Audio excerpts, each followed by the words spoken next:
உங்களுக்கு எத்தனை வண்ணங்கள் தெரியும்?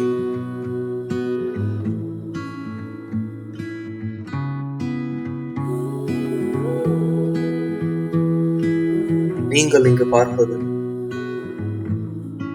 மனிதர்களின் முடிவில்லா படைப்பாற்றல்.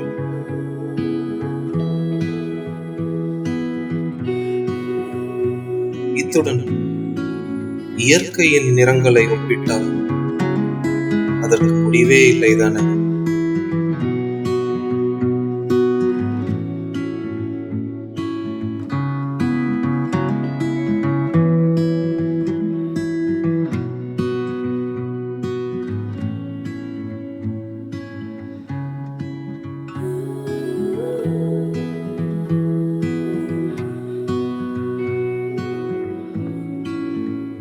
நம்புங்கள், இங்கு இருக்கும் வண்ண வண்ண குழந்தைகள் அனைவரும் ஒரு தாய் வயிற்று பிள்ளைகள். அந்த தாயின் நிறம் முடிவில்லா நீலம்.